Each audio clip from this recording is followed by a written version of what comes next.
आज की वीडियो में हम बात करेंगे कि जो महाभारत में जो द्रौपदी का जो करैक्टर था, जिसे पूजा शर्मा ने बहुत ही अच्छे से निभाया, उस करैक्टर के दौरान उनको कौन-सी चैलेंजेस आए और उन्होंने चैलेंजेस को इतने ही बहुत अच्छे तरीके से ऑडियंस के सामने लेके आए।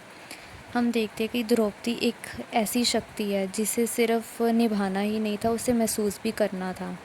कोई भी करैक्टर को निभाना जो है, उससे पहले सबसे पहले उसको महसूस करना होता है, फिर उस करैक्टर में खुद आके उस करैक्टर को प्ले करना होता है।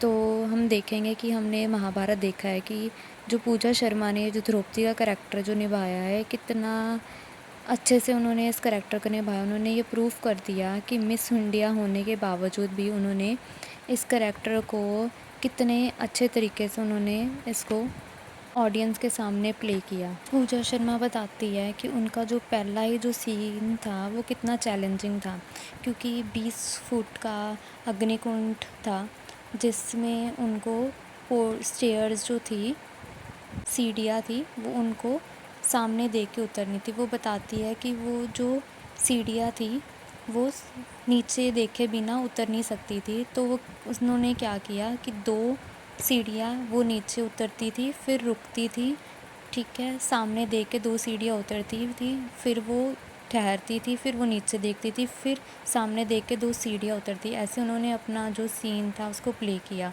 वो कहती है कि वो सीन जो था, एक अग्निकुंड 20 फुट का था, काफ़ी सारे जो फैंस थे उनकी तरफ किए हुए थे, और वो नवंबर की जो सर्दियाँ थी उसमें उनको वो सीन प्ले करना था। वो जो सीन था उन्होंने बहुत ही अच्छे तरीके से उन्होंने निभाया। द्रौपदी के जो डायलॉग्स थे वो शुद्ध हिंदी और संस्कृत में थे, जो उनको वो हिंदी और संस्कृत में ही उनको बोलना था। ये उनके लिए एक नया चैलेंज था। इसके लिए वो बहुत ही घंटों रिहर्सल करती थी। उन्होंने महाभारत को डीपली पढ़ा और उसको समझा भी।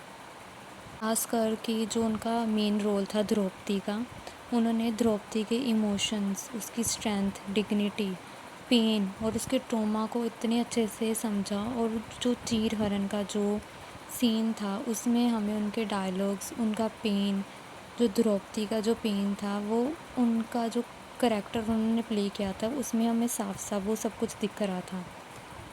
वो खुद भी बोलती है कि उनका जो चीर हरण वाला जो सीन था, शी क्राइड, कि वो रोने लगी थी कि जब उन्होंने ये इसका रिहर्सल वो कर रहे थे उस टाइम पे।